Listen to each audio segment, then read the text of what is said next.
Jesus' revelation to those listening, particularly to the scribes and the Pharisees, that they are whitewashed tombs, that they look beautiful on the outside, but inside they're full of dead men's bones, is a really clear example as to why we must not judge, right?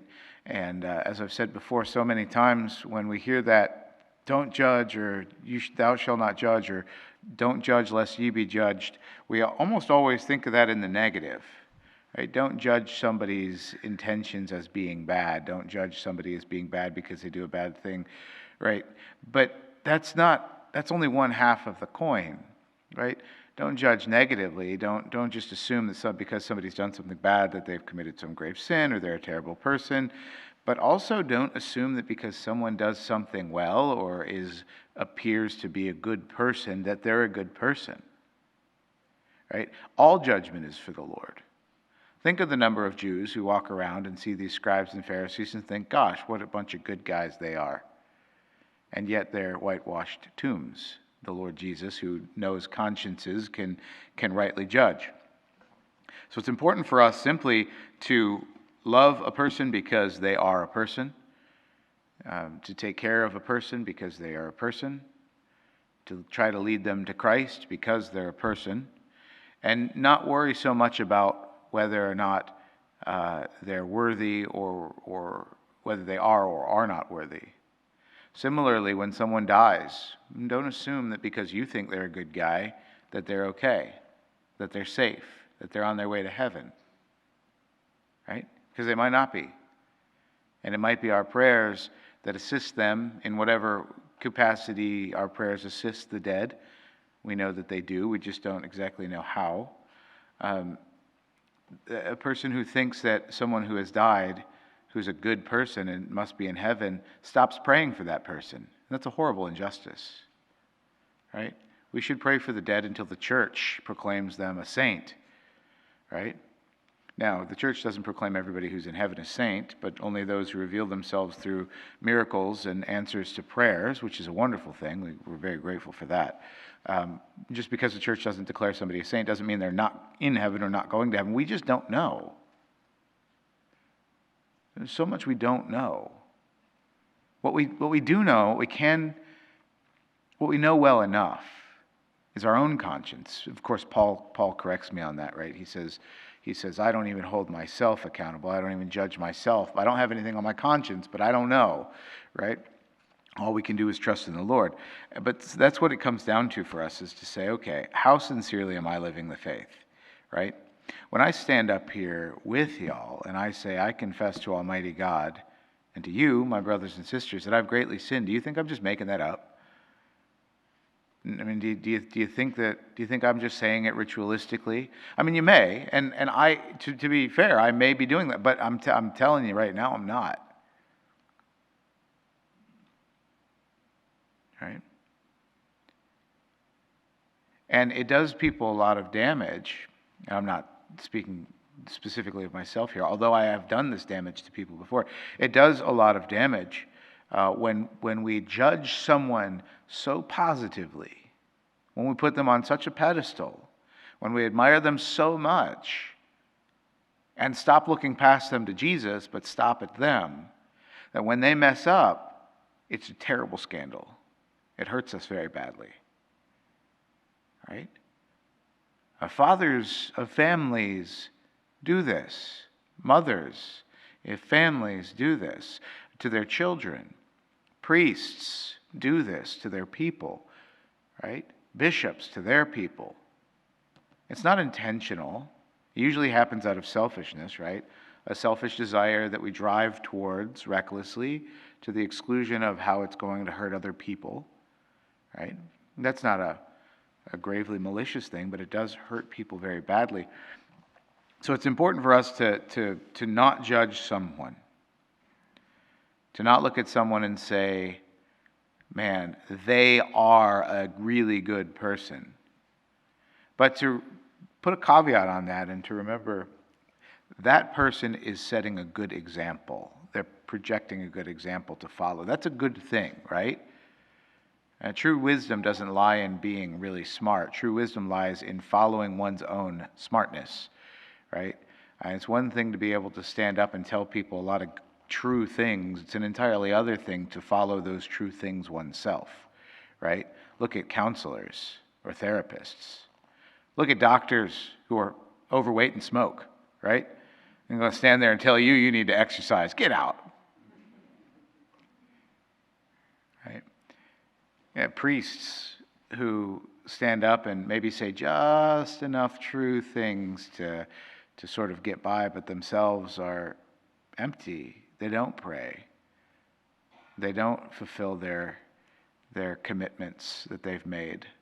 You know, they commit sin. And this is a reality for everyone, right? I'm not saying that most priests are great and there are those few, so watch out for them. No, we all do that. All of our priests, except for maybe Father Omar and Father Tim Gallagher. Yeah, that's it.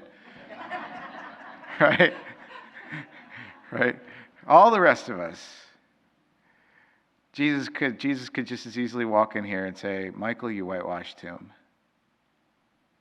You hypocrite. And he'd be right.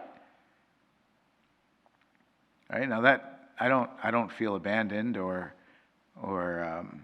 doomed because of that. It's an exhortation. It's an exhortation. Pay attention to your reality. Pay attention to what's really happening and fix what needs to be fixed. Drive toward that. Don't judge superficially, because that's all we can do, he says. Don't judge superficially, which means control what you can control. You can't control somebody else. And so what's the point in judging them superficially, on the surface? Right? Fix what you can fix. Judge what you can judge. Pay attention to what's inside and work on that. And then maybe you'll be in a position where another person will open themselves to you and you can help them. Right? And when you do that, there's no judgment involved in that at all. Right? They've let you in and they've said, come and take a look at my tomb and see how it's doing. Right? So, when just a quick little shift here, because I want to get to this sort of these tricky words that Jesus is saying here. Where is it? Here we are. So the scribes and the Pharisees are Jesus is accusing them of saying this, and so they have this in their heart. They look back, they pay all this homage to Jeremiah and Isaiah, and of course they were all killed by the Israelites, right? So they'd go prophesy to Israel would kill them, years would pass by, and they're like, oh crap, he was really a prophet. And so they start hanging garlands and playing flutes at the tombs to honor them, to pray to, and the Jews prayed for the dead, right? So they'd have all these festivals and they'd honor the prophets, and they'd say, oh, I can't believe those terrible ancestors of ours who killed those prophets. The prophet comes along to their generation and they're like, shut this guy up, and they kill him. They all along honoring the other prophets who have already been killed by their ancestors, right? And then several generations later, their ancestors, their progeny are like, oh man, our forefathers, they were so terrible, they killed that guy, right? So this is what Jesus is talking about. And remember, it's the landowner, right, who sends his servants to collect the harvest. And the tenants kill the servants that go to collect the harvest, right?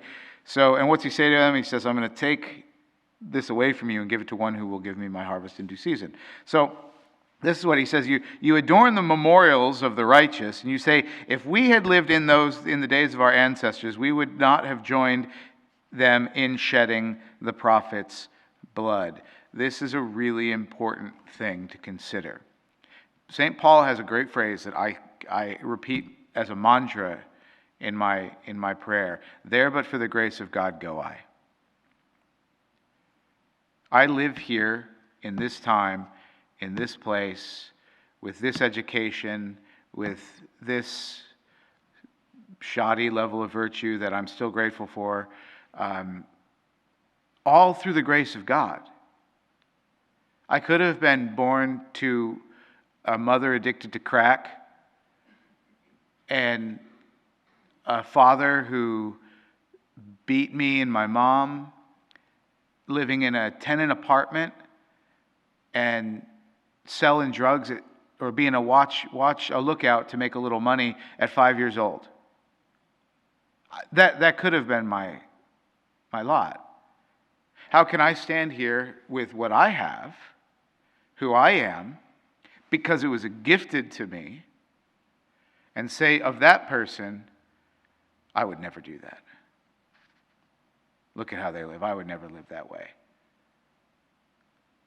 I've done enough evil in my life, things that I never thought I would do, that I have blissfully, I'm grateful for this lesson. I have learned to never say I would never do that. You put somebody in the right situations at the wrong time or the wrong situations at the right time, and just about everybody will do just about anything. We shouldn't stand on some high pillar somewhere protected from the winds and the rain and the waves and say, oh, I would never do that thing to take shelter. I would never rob that family to take shelter from the storm. No, you're not in the storm, right? So this is the warning that Jesus is giving us. He's saying, you're saying, if you lived back then, you wouldn't have killed Isaiah. You wouldn't have killed Jeremiah. There are people today who say, if I lived 200 years ago, I would have fought for the abolition of slavery before it was popular. If I lived 400 years ago, I would have stopped Cortez. I would have stopped Columbus from, sailing to the New World. Those horrible, mean people. Right? No, you wouldn't have. You'd have been a pauper selling clams. If you'd have been a fishmonger, you'd have been a horrible person, just like you are today. Right? No, that was a bit of a judgment, so. I told you I'm a terrible person. Okay, finally here. Look, he says, thus you bear witness against yourselves. Fill up what your ancestors measured out. So the Jews are filling this cup, the cup of God's wrath, by killing his prophets. Remember what happened in the parable.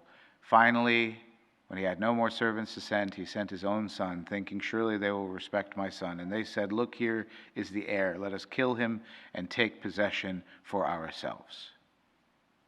What is the measure that they're filling up? What is the wine, the foaming and spiced wine that these are pouring into the cup? These who said of themselves in their self-righteousness, I would never have killed a prophet, but the death of Jesus himself.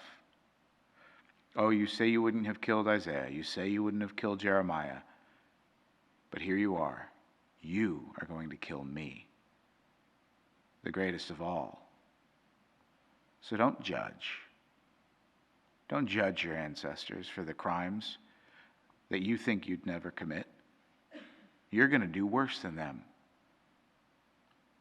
Jesus says, stay focused. This is the lesson, right? This is what we take out of it. Stay focused on what you can change. Stay focused on yourself. Don't judge positively or negatively, because both judgments can hurt. A negative judgment on somebody hurts them. A positive judgment towards somebody might hurt ourselves, might hurt us. Be free to forgive. Free to let the injuries that we receive fall away. Right? As we hope that the injuries we cause others might fall away. Don't think too much of yourself. Don't think you'd never do something. Always say of yourself, there but for the grace of God go I. If it weren't for him, if it weren't for the gifts that he's giving me because I'm grateful, because I love him, if it weren't for receiving those, I too would be a wretched, wretched human. Right? And recognizing that, we have a freedom and a joy in praying for them, because we want for them what we have been given ourselves.